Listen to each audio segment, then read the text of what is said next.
Hi ಎಲ್ರಿಗೂ ನಮಸ್ಕಾರ. ಬನ್ನಿ ಇವತ್ತು ಶೇಂಗಾ ಉಂಡಿನ ಯಾವ ರೀತಿ ಮಾಡೋದಂತ ನೋಡ್ಕೊಂಡು ಬರೋಣ. ಇನ್ನೇನು ಒಂದಾದಮೇಲೆ ಒಂದು ಹಬ್ಬ ಸ್ಟಾರ್ಟ್ ಆಗುತ್ತೆ ಅಲ್ವಾ. ಸೊ ವರಮಹಾಲಕ್ಷ್ಮಿ ಹಬ್ಬ, ಗಣೇಶ ಹಬ್ಬ ಮತ್ತು ಇನ್ನು ಸ್ಪೆಷಲ್ ನಮ್ಮ ಉತ್ತರ ಕರ್ನಾಟಕದ ಕಡೆ ಅಂತೂ ನಾಗರ ಪಂಚಮಿ ಬಂದ್ರಂತೂ ಈ ಉಂಡೆನ ಯಾರೂ ಮಿಸ್ ಮಾಡಲ್ಲ. ಎಲ್ಲರೂ ಮನೆಯಲ್ಲೂ ಈ ಶೇಂಗದ ಉಂಡೆನ ಮಾಡಿರ್ತಾರೆ. ಸೊ ಬನ್ನಿ ಇದನ್ನು ಯಾವ ರೀತಿ ಮಾಡೋದಂತ ನೋಡ್ಕೊಂಡು ಬರೋಣ. ಫಸ್ಟ್ ಟೈಮ್ ಯಾರೆಲ್ಲ ವಿಡಿಯೋ ನೋಡ್ತಿದ್ರೆ ಚಾನಲ್ನ ಸಬ್ಸ್ಕ್ರೈಬ್ ಮಾಡಿಕೊಂಡು ಸ್ಕಿಪ್ ಮಾಡಿ ವಿಡಿಯೋನ ನೋಡಿ. ಈ ಶೇಂಗಾ ಉಂಡೆ ಮಾಡೋಕ್ಕೆ ನೋಡಿ ನಾನಿಲ್ಲಿ ಶೇಂಗಿನ ಕಾಳು ಮತ್ತು ಬೆಲ್ಲನ ಪುಡಿ ಮಾಡಿ ಇಟ್ಕೊಂಡಿದ್ದೀನಿ. ನಾವು ಫಸ್ಟ್ ಇವಾಗ ಶೇಂಗಾನ ಫ್ರೈ ಮಾಡ್ಕೊಳ್ಬೇಕು, ಅಂದರೆ ಶೇಂಗಾನ ಚೆನ್ನಾಗಿ ಹುರ್ಕೊಳ್ಬೇಕು. ಅಂದರೆ ಇದು ಶೇಂಗಾ ಉಂಡೆ ಮಾಡೋಕ್ಕೆ ನಾವು ಫಸ್ಟ್ ಮಾಡಬೇಕಾಗಿರೋದೇ ಶೇಂಗಾನ ಚೆನ್ನಾಗಿ ಹುರ್ಕೊಳ್ಬೇಕು. ಶೇಂಗಾನ ಏನಾದರೂ ಚೆನ್ನಾಗಿ ನಾವು ಫ್ರೈ ಮಾಡ್ಕೊಂಡಿಲ್ಲ ಅಂದರೆ ಶೇಂಗಾದ ಉಂಡೆ ಚೆನ್ನಾಗಿ ಬರಲ್ಲ. ಸೊ ಲೋ ಫ್ಲೇಮಲ್ಲೇ ಇಟ್ಕೊಂಡು ಚೆನ್ನಾಗಿ ಫ್ರೈ ಮಾಡ್ಕೊಳ್ಬೇಕು. ಹೈ ಫ್ಲೇಮಲ್ಲಿ ಇಟ್ಕೊಂಡು ಏನಾದರೂ ಇದನ್ನು ಫ್ರೈ ಮಾಡಿಕೊಂಡ್ರೆ ಮೇಲೆ ಮಾತ್ರ ಫ್ರೈ ಆಗಿರುತ್ತೆ, ಒಳಗಡೆ ಹಸಿ ಹಸಿ ಆಗೇ ಇರುತ್ತೆ. ಸೊ ಇದು ಚೆನ್ನಾಗಿ ಫ್ರೈ ಆದರೆ ಶೇಂಗಾ ಉಂಡೆ ಚೆನ್ನಾಗಿ ಎಣ್ಣೆ ಬಿಟ್ಕೊಳ್ಳುತ್ತೆ, ಶೇಂಗಾ ಉಂಡೆ ಕೂಡ ತುಂಬ ಚೆನ್ನಾಗಿ ಬರುತ್ತೆ. ಇದನ್ನು ಲೋ ಫ್ಲೇಮಲ್ಲಿ ಇಟ್ಕೊಂಡೆ ಚೆನ್ನಾಗಿ ಫ್ರೈ ಮಾಡ್ಕೊಳ್ಳಿ, ಇಲ್ಲ ಮೀಡಿಯಮ್ ಫ್ಲೇಮಲ್ಲಿ ಕೂಡ ಇಟ್ಕೊಳ್ಬೋದು. ಹೈ ಫ್ಲೇಮಲ್ಲಿ ಮಾತ್ರ ಇಟ್ಕೊಂಡು ಫ್ರೈ ಮಾಡ್ಕೊಳ್ಳೋಕೆ ಹೋಗಬೇಡಿ. ಚೆನ್ನಾಗಿ ಇದನ್ನು ಫ್ರೈ ಮಾಡ್ಕೊಳ್ಳಿ. ಅದಾದಮೇಲೆ ಇದನ್ನು ಒಂದು ಸ್ವಲ್ಪ ತಣ್ಣಗಾಗಕ್ಕೆ ಬಿಡೋಣ. ಸೊ ನಾನು ಒಂದು ಮರದಲ್ಲಿ ಹಾಕ್ಕೊಂಡಿದ್ದೀನಿ. ತಣ್ಣಗಾದ್ಮೇಲೆ ಒಂದು ಮರದಲ್ಲಿ ಹಾಕ್ಕೊಂಡು ಇದ್ರ ಸಿಪ್ಪೆನೆಲ್ಲ ತೆಗಿಬೇಕು. ಇವಾಗ ನಾನು ಇದನ್ನು ಸಿಪ್ಪೆನ ತೆಗೆದು ಕ್ಲೀನ್ ಮಾಡ್ಕೊತೀನಿ. ಇವಾಗ ನೋಡಿ ನಾನು ಸಿಪ್ಪೆನ ತೆಗೆದು ಎಲ್ಲ ಕ್ಲೀನ್ ಮಾಡಿ ಇಟ್ಕೊಂಡಿದ್ದೀನಿ. ಸೊ ಈ ಥರ ನೀವು ಇಟ್ಕೊಳ್ಳಿ. ಸೊ ಇಷ್ಟು ಕ್ಲೀನ್ ಆದರೆ ಸಾಕು. ಇವಾಗ ಇದನ್ನು ಏನು ಮಾಡೋಣ ಅಂದರೆ ನಾನು 2 ಕಪ್ಪು ಶೇಂಗಿನ ಕಾಳನ್ನು ತೊಗೊಂಡಿದ್ದೀನಿ. ನೋಡ್ತಾ ಇರ್ಬೋದು, ಈ ಕಪ್ಪಲ್ಲಿ 2 ಕಪ್ಪಷ್ಟು ಶೇಂಗಿನ ಕಾಳನ್ನು ತೊಗೊಂಡಿದ್ದೀನಿ. ಯಾವ ಕಪ್ಪಲ್ಲಿ ನೀವು ಶೇಂಗಿನ ಕಾಳನ್ನು ತೊಗೊಂಡಿರ್ತೀರಲ್ವ, ಸೊ 2 ಕಪ್ಪು ಶೇಂಗಿನ ಕಾಳು ತೊಗೊಂಡ್ರೆ ನೀವು 1.5 ಕಪ್ಪಷ್ಟು ಬೆಲ್ಲನ ಹಾಕ್ಕೊಳ್ಬೇಕು. ಇಲ್ಲ 2 ಕಪ್ಪು ಕೂಡ ಹಾಕ್ಕೊಳ್ಬೋದು. ಜಾಸ್ತಿ ಸ್ವೀಟ್ ಬೇಕನ್ನೋರು 2 ಕಪ್ ಕೂಡ ಹಾಕ್ಕೊಳ್ಬೋದು. ಇವಾಗ ನೋಡಿ, ಮೊದಲು ನಾವು ಶೇಂಗಾ ಬೀಜನ ಏನು ಮಾಡೋಣ, ಚೆನ್ನಾಗಿ ಗ್ರೈಂಡ್ ಮಾಡ್ಕೊಳ್ಳೋಣ. ಇದನ್ನು ಚೆನ್ನಾಗಿ ರುಬ್ಕೊಳ್ಬೇಕು. ಫುಲ್ ಚೆನ್ನಾಗಿ ಸಣ್ಣ ಆಗಬೇಕು, ಅಲ್ಲಿವರೆಗೂ ಚೆನ್ನಾಗಿ ಗ್ರೈಂಡ್ ಮಾಡ್ಕೊಳ್ಳಿ. ನೋಡಿ ನಾನು ಇಷ್ಟು ಚೆನ್ನಾಗಿ ಪೌಡ್ರ್ ಥರ ಈ ಥರ ಮಾಡ್ಕೊಂಡಿದ್ದೀನಿ. ಅಂದರೆ ಚೆನ್ನಾಗಿ ಎಣ್ಣೆ ಬಿಟ್ಕೊಳ್ಳುತ್ತೆ. ಉಂಡೆ ಕಟ್ಟೋಕ್ಕೂ ತುಂಬ ಈಸಿಯಾಗಿ ಕಟ್ಕೊಳ್ಬೋದು.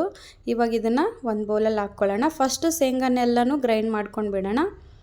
ನಾನಿವಾಗ ಉಳಿದಿರೋ ಶೇಂಗಾನು ಕೂಡ ಹಾಕ್ಕೊಂಡು ಚೆನ್ನಾಗಿ ಗ್ರೈಂಡ್ ಮಾಡ್ಕೊಂಡಿದ್ದೀನಿ. ಅದಾದಮೇಲೆ ಮತ್ತೆ ಶೇಂಗಾನ ಗ್ರೈಂಡ್ ಮಾಡ್ಕೊಂಡಿದ್ದಲ್ವ, ಅದಕ್ಕೆ ನಾನಿವಾಗ 1 ಕಪ್ಪಷ್ಟು ಬೆಲ್ಲನ ಹಾಕ್ಕೊಂಡು ಮತ್ತೆ ಚೆನ್ನಾಗಿ ಗ್ರೈಂಡ್ ಮಾಡ್ಕೊತೀನಿ. ನೋಡಿ ಇವಾಗ ಮತ್ತೆ ಅದನ್ನು ಕೂಡ ಶೇಂಗಾ ಪುಡಿನ ಗ್ರೈಂಡ್ ಮಾಡ್ಕೊಂಡಿದ್ವಲ್ವ, ಅದಕ್ಕೆ ಬೆಲ್ಲನ ಹಾಕ್ಕೊಂಡು ಎರಡನ್ನೂ ಮಿಕ್ಸ್ ಮಾಡಿ ಚೆನ್ನಾಗಿ ಗ್ರೈಂಡ್ ಮಾಡ್ಕೊಂಡಿದ್ದೀನಿ. ಇವಾಗ ಇದನ್ನು ಕೂಡ ಒಂದು ಅದರಲ್ಲಿ ಎತ್ತಿಟ್ಕೊಳ್ಳೋಣ. ಇವಾಗ ಮತ್ತೆ ಉಳಿದಿರೋ ಒಂದು ಶೇಂಗಾ ಪುಡಿ ಅದರಲ್ಲೂ ಕೂಡ ಬೆಲ್ಲ ಹಾಕ್ಕೊಂಡು ಚೆನ್ನಾಗಿ ಗ್ರೈಂಡ್ ಮಾಡ್ಕೊಳ್ಬೇಕು. ಸೊ ಈ ಥರ ನೋಡಿ ಉಂಡೆ ಆಗಿ ಬರುತ್ತೆ. ಚೆನ್ನಾಗಿ ಗ್ರೈಂಡ್ ಮಾಡಿಕೊಂಡ್ರೆ ಎಣ್ಣೆ ಬಿಟ್ಕೊಳ್ಬೇಕು, ಅದು ಅಲ್ಲಿವರೆಗೂ ಚೆನ್ನಾಗಿ ಗ್ರೈಂಡ್ ಮಾಡ್ಕೊಳ್ಳಿ. ತುಂಬ ಚೆನ್ನಾಗಿ ಬರುತ್ತೆ. ಈ ಥರ ಮಾಡ್ಕೊಂಡು ನೋಡಿ, ಉಂಡೆ ಬಾಯಲ್ಲಿಟ್ಟರೆ ಕರ್ಗೋಗುತ್ತೆ, ಆ ಥರ ತುಂಬ ಸಾಫ್ಟಾಗಿ ಬರುತ್ತೆ. ಇವಾಗ ಉಳಿದಿರೋದನ್ನು ಕೂಡ ಹಾಕ್ಕೊಂಡು ಚೆನ್ನಾಗಿ ಗ್ರೈಂಡ್ ಮಾಡ್ಕೊಂಡಿದ್ದೀನಿ. ಬೆಲ್ಲ ಮತ್ತು ಶೇಂಗಾ ಪುಡಿನ ಎರಡು ಮಿಕ್ಸ್ ಮಾಡಿ ಇನ್ನೊಂದು ಸಾರಿ ಗ್ರೈಂಡ್ ಮಾಡ್ಕೊಂಡಿದ್ದೀನಿ. ನೋಡ್ತಾ ಇರ್ಬೋದು, ನೋಡಿ ಎಷ್ಟು ಚೆನ್ನಾಗಿ ಎಣ್ಣೆ ಬಿಟ್ಕೊಂಡಿದೆ. ಇವಾಗ ಇದನ್ನು ಚೆನ್ನಾಗಿ ಕೈಯಿಂದ ಮಿಕ್ಸ್ ಮಾಡ್ಕೊಳ್ಳೋಣ. ಎಲ್ಲನೂ ಕೈಯಿಂದ ಚೆನ್ನಾಗಿ ಮಿಕ್ಸ್ ಮಾಡಿಕೊಂಡು ಇವಾಗ ನೋಡ್ತಾ ಇರ್ಬೋದು, ನಿಮಗೆ ಯಾವ ಸೈಜಲ್ಲಿ ಬೇಕೋ ಆ ಸೈಜಲ್ಲಿ ಉಂಡೆನ ರೆಡಿ ಮಾಡ್ಕೊಳ್ಳಿ. ನಾನು ಚಿಕ್ಕದಾಗಿ ಉಂಡೆ ಮಾಡ್ತಾಯಿದ್ದೀನಿ, ಯಾಕಂದರೆ ನಮ್ಮ ಮನೇಲಿ ಮಕ್ಕಳಿರೋದ್ರಿಂದ ವೇಸ್ಟ್ ಮಾಡ್ತಾರೆ ಅಂತೇಳ್ಬಿಟ್ಟು ಕೇಳ್ದಾಗ ಒಂದು ಕೊಡ್ಬೋದಲ್ವ. ಸೊ ಅದಕ್ಕೆ ಚಿಕ್ಕದಾಗಿ ಮಾಡಿ ಇಟ್ಕೊಳ್ತಾ ಇದ್ದೀನಿ.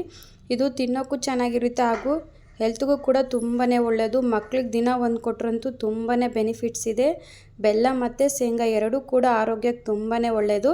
ಡೈಲಿ ತಿಂದರೂ ಕೂಡ ಏನೂ ಪ್ರಾಬ್ಲಮ್ ಆಗಲ್ಲ, ಮಕ್ಳಿಗೂ ಕೂಡ ತುಂಬಾ ಒಳ್ಳೆಯದು. ಸೊ ನೋಡಿ ಈ ಥರ ಚಿಕ್ಕದಾಗಿ ಉಂಡೆ ಮಾಡ್ಕೊಳ್ತಾ ಇದ್ದೀನಿ.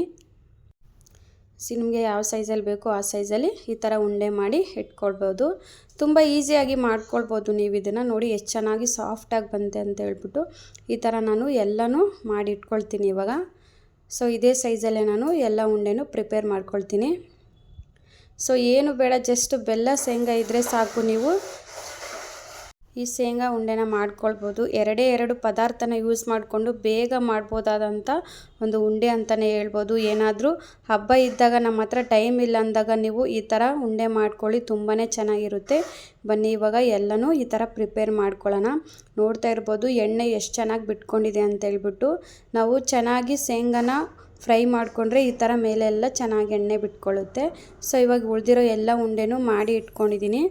ನೋಡಿ, ಜಸ್ಟ್ 2 ಕಪ್ ಶೇಂಗಾದಲ್ಲಿ ಇಷ್ಟೊಂದು ಉಂಡೆ ರೆಡಿಯಾಗಿದೆ. ನೋಡಿದ್ರಲ್ವ, ಸಿಂಪಲ್ಲಾಗಿ ಮನೆಯಲ್ಲಿ ಯಾವ ರೀತಿ ಶೇಂಗಾ ಉಂಡೆನ ಮಾಡ್ಕೊಳ್ಬೋದು ಅಂತ.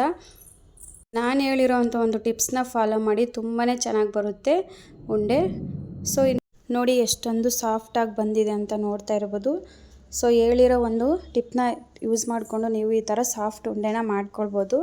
ಸೊ ನಿಮಗೇನಾದರೂ ಈ ವಿಡಿಯೋ ಇಷ್ಟ ಆಗಿದರೆ ಲೈಕ್ ಕೊಡಿ, ಹಾಗೆ ಕಮೆಂಟ್ ಮಾಡಿ, ಮತ್ತು ವಿಡಿಯೋನ ಶೇರ್ ಮಾಡಿ. ಎಲ್ರಿಗೂ ಕೂಡ ಧನ್ಯವಾದಗಳು. ಇದೇ ರೀತಿ ವಿಡಿಯೋ ನೋಡಿ ಸಪೋರ್ಟ್ ಮಾಡ್ತಾಯಿರಿ.